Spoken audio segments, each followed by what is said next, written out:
بسم اللہ الرحمن الرحیم۔ جس طرح ہدایت کے 4 درجات ہیں، اسی طرح گمراہی کے بھی 4 درجات ہیں۔ نمبر 1 ریب اور شک، نمبر 2 ضلالت اور گمراہی، نمبر 3 جدال اور نزاع، اور نمبر 4 مہر جباریت۔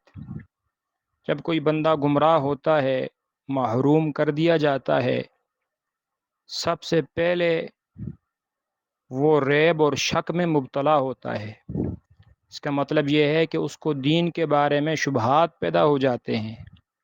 آپ نے دیکھا ہوگا بہت سارے لوگ یہ کہتے ہیں، جی حضرت یہ جو بات ہے فلاں دین کی بات، یہ ہماری سمجھ میں نہیں آتی، یہ عقل میں نہیں آتی۔ تو جاننا چاہیے کچھ چیزیں ان کا علم حواس سے ہوتا ہے، جن کا علم حواس خمسہ سے بھی نہ ہو سکے، ان کا علم عقل سے آتا ہے، اور جہاں عقل کام کرنا چھوڑ دیتی ہے وہاں سے وحی کی ابتدا ہوتی ہے۔ اس لیے علی رضی اللہ فرماتے تھے، اگر دین کی بنیاد عقل پر ہوتی تو حکم ہوتا موزے پر مسا نیچے سے کرو، حالانکہ حکم دیا گیا کہ موزے کا مسا اوپر سے کرو۔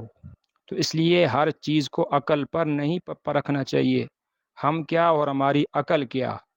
تو یہ گمراہی کی ابتدا ہوتی ہے۔ جو لوگ دین میں شک اور شبہات میں پڑ جاتے ہیں تو ان کی بدبختی کی ابتدا سمجھیں شروع ہو گئی۔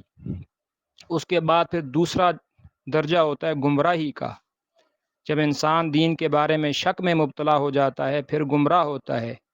پھر اس سے اگلا درجہ ہوتا ہے جدال اور نزاع کا، کہ پھر ایسا شخص حق والوں سے لڑائی کرتا ہے، جھگڑے کرتا ہے، بحث مباحثے کرتا ہے، اور ان سے جو ہے مناظرے کرتا ہے، بحثیں کرتا ہے، دین والوں پر اعتراض کرتا ہے۔ اور پھر اس سے بھی اگلا درجہ ہوتا ہے، جب اس درجے کو پہنچتا ہے، حق والوں میں بعض ایسے ہوتے ہیں جو اللہ کے ولی ہوتے ہیں، من عاد لی ولی فقد آذنتہ بالحرب۔ حدیث میں آتا ہے، اللہ فرماتے ہیں جو میرے کسی ولی سے دشمنی کرتا ہے، میرا اس کے ساتھ اعلان جنگ ہے۔